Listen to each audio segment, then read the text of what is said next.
Selamat pagi Bu Agnes dan teman-teman. Kami dari kelompok M akan mempresentasikan hasil kerja kami mengenai media pembelajaran konvensional. Media pembelajaran adalah perantara yang menyalurkan pesan dari guru kepada siswa yang dapat meningkatkan keinginan atau motivasi minat siswa agar terjadi proses belajar untuk mencapai tujuan pembelajaran. Fungsi media pembelajaran secara umum yaitu membawa pesan dari guru kepada peserta didik. Untuk fungsi khususnya, menarik perhatian murid dan memperjelas penyampaian pesan. Ciri media pembelajaran yang pertama, fiksatif, yaitu menangkap, menyimpan, dan menampilkan kembali suatu objek. Yang kedua, manipulatif, yaitu objek atau kejadian dengan menggunakan media dapat dirubah penampilannya disesuaikan dengan kebutuhan. Yang ketiga, distributif, yaitu objek atau kejadian dengan menggunakan media dapat disebarluaskan ke wilayah yang lebih luas dengan jumlah penerima yang lebih banyak. Karakteristik media pembelajaran. Yang pertama, sesuai dengan fungsi dan tujuan pembelajaran. Kedua, sesuai dengan karakteristik materi pembelajaran. Ketiga, sesuai dengan karakteristik peserta didik. Keempat, mengatasi keterbatasan waktu, ruang, dan daya indera. Kelima, efektif dan efisien. Keenam, interaktif. Yang terakhir, membangkitkan minat belajar siswa. Media pembelajaran konvensional adalah media pembelajaran yang bersifat konkret dan non-elektronik atau tidak berbasis ICT dan berbasis teknologi. Penggunaannya sendiri lebih sederhana dan juga bisa dibuat dengan bahan-bahan sederhana maupun dengan barang bekas. Media pembelajaran konvensional sendiri memiliki banyak jenis. Yang pertama ada alat peraga atau alat bantu pembelajaran. Contohnya saja misalnya ada diorama yang berbentuk 3 dimensi. Kemudian ada permainan tradisional yang sesuai dengan karakteristik materi. Misalnya saja kita ambil adalah congklak. Congklak itu bisa membantu peserta didik untuk belajar secara lebih mendalam tentang matematika. Kemudian ada kit pembelajaran dan juga alat belajar atau sumber belajar seperti buku.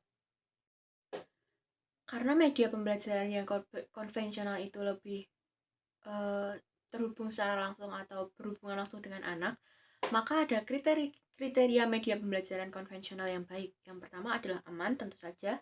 Kemudian sesuai dengan tujuan pembelajaran, rapih dan indah, menarik, menyenangkan, dan tidak membosankan.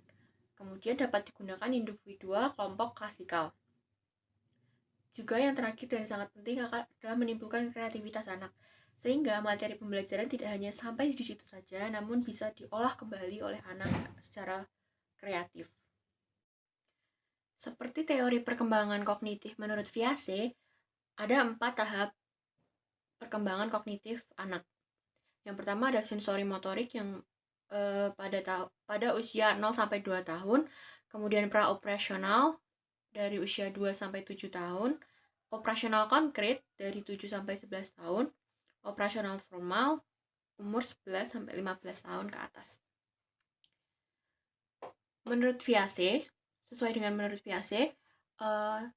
tahap perkembangan kognitif anak sekolah dasar pada usia sekolah dasar adalah pada tahap ketiga atau tahap operasional konkret. Yang pada tahap ini anak sudah mulai mengembangkan kemampuan berpikir logis dan mengolah informasi. Yang pada dasarnya dibutuhkan benda konkret untuk memahami suatu materi pembelajaran. Konsep ide media pembelajaran Scrabble tubuhku. Media Scrabble merupakan media yang bersifat permainan yang dimaksudkan untuk mengasah otak atau merangsang perkembangan otak. Scrabble juga merupakan permainan papan dan dimainkan dengan menyusun kata-kata yang bermakna. Media Scrabble untuk siswa kelas 1 SD. Media Scrabble ini cocok untuk siswa kelas 1 SD. Media ini digunakan untuk mengembangkan kemampuan bahasa, salah satunya yaitu penguasaan kosakata. Permainan Scrabble memiliki manfaat yaitu meningkatkan perbendaharaan kosakata karena pada permainan ini peserta didik diharuskan untuk menyusun kepingan huruf untuk menjadi sebuah kosakata sehingga siswa mampu mengingat kosakata dengan baik. Media pembelajaran Scrabble ini biasanya dimainkan untuk mencari kosakata dalam bahasa Inggris. Namun kami merubah sedikit atau merubah ketentuan sedikit, yaitu bukan menyusun kata dalam bahasa Inggris, namun menyusun kosakata tentang tubuhku. Scrabble ini bisa dimainkan secara berkelompok yang terdiri dari 2-4 orang yang tentunya memenuhi standar atau kriteria dari media pembelajaran yang bisa dimainkan secara berkelompok maupun secara klasikal. Pada Scrabble tubuhku ini, peserta didik diminta untuk menggabungkan huruf menjadi sebuah kata tentang anggota tubuh yang sesuai dengan materi pada kompetensi dasar 3.4, yaitu menentukan kosakata tentang anggota tubuh dan panca indera serta perawatannya melalui teks pendek yang kami rubah untuk mereka mengenal apa saja bagian dari tubuh dan panca indera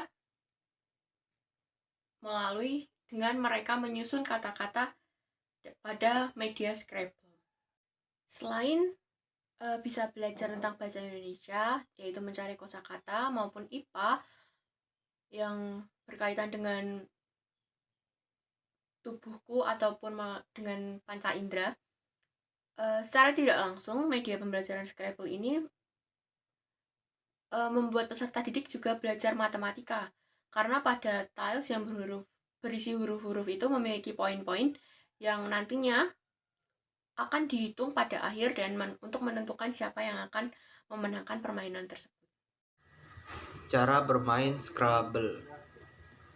Yang pertama, peserta didik dibentuk dalam beberapa kelompok terdiri dari 2-4 orang. Yang kedua, peserta didik mengambil tiles berisi huruf, masing-masing huruf memiliki poin dalam tilesnya. Peserta didik yang memiliki nilai tiles paling tinggi akan menjadi pemain pertama. Yang ketiga, kemudian peserta didik kembali mengambil huruf berjumlah 7 tiles secara acak. Mereka meletakkan huruf tersebut kepada rak kecil yang tersedia agar tidak terlihat oleh pemain yang lain. Yang keempat, pemain pertama bisa mulai permainan susunan kata, hanya boleh secara vertikal dan horizontal ke bawah. Menyusun secara diagonal tidak diperkenankan. Yang kelima, pada papan terdapat kotak yang tertulis double words, double letter, triple words. Jika kata yang disusun menempati kotak double letters, maka jumlah poin yang didapatkan keseluruhan dikali 2. Nah, demikian pemaparan materi ataupun pemaparan infografis dari kami dan juga ide tentang pengembangan media pembelajaran secara konvensional dari kelompok M. Terima kasih.